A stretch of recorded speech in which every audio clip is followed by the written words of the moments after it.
de Santo Ambrósio, século IV. Morramos com Cristo para vivermos com Ele. Percebemos que a morte é lucro e a vida castigo. Por isso Paulo diz: para mim viver é Cristo e morrer é lucro. Como unir-se a Cristo, Espírito da vida, senão pela morte do corpo? Morramos então com Ele, para com Ele vivermos. Morramos diariamente no desejo e em ato, para que por esta segregação nossa alma aprenda a se subtrair das concupiscências corporais, que ela, como se já estivesse nas alturas, onde não a alcançam os desejos terrenos, aceite a imagem da morte, para não incorrer no castigo da morte. Pois a lei da carne luta contra a lei do espírito, e apoia-se na lei do erro. Mas qual o remédio? Quem me libertará deste corpo de morte? A graça de Deus, por Jesus Cristo, nosso Senhor. Temos o médico, usemos o remédio. Nosso remédio é a graça de Cristo, e corpo de morte é o nosso corpo. Portanto, afastemo-nos do corpo e não se afaste de nós o Cristo.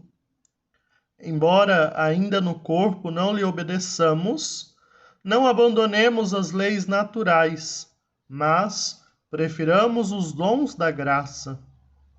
E qual mais? Pela morte de um só, o mundo foi remido. Cristo, se quisesse, poderia não ter morrido. Não julgou, porém, deve fugir da morte, como coisa inútil, nem que nos salvaria melhor, evitando a morte. Com efeito, sua morte é a vida de todos. Somos marcados com sua morte. Ao orar, anunciamos sua morte. Ao oferecer o sacrifício, pregamos sua morte. Sua morte é vitória, é sacramento, é a solidariedade anual do mundo. Não diremos ainda mais sobre a sua morte, se provarmos pelo exemplo divino que dela resultou a imortalidade, e que a morte se redimiu a si mesma.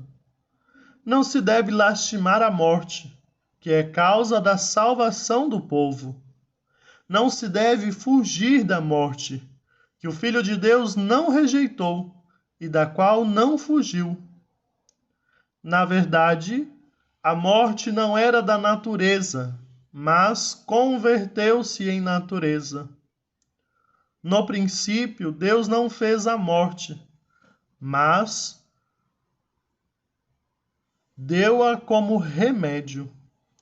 Pela prevaricação, condenada ao trabalho de cada dia e ao gemido intolerável, a vida dos homens começou a ser miserável. Era preciso dar fim aos males, para que a morte restituísse o que a vida perdera. Pois a imortalidade seria mais penosa que benéfica, se não fosse promovida pela graça. Por isso, tem o espírito de afastar-se logo da vida tortuosa e das nódoas do corpo terreno, e lançar-se para a celeste assembleia, embora pertença só aos santos lá chegar, e cantar a Deus o louvor descrito no livro profético que os citaristas cantam. Grandes e maravilhosas tuas obras, Senhor Deus onipotente. Justos e verdadeiros teus caminhos, ó Rei das nações. Quem não temeria e não glorificaria o teu nome? Porque só tu és santo, todos os povos irão e se prostrarão diante de ti. Contemplar também, ó Jesus, tuas núpcias nas quais a esposa, ao canto jubiloso de todos, é conduzida da terra ao céu. A ti virá toda a carne, diz o Salmo 64. Já não mais manchada pelo mundo, mas unida ao Espírito.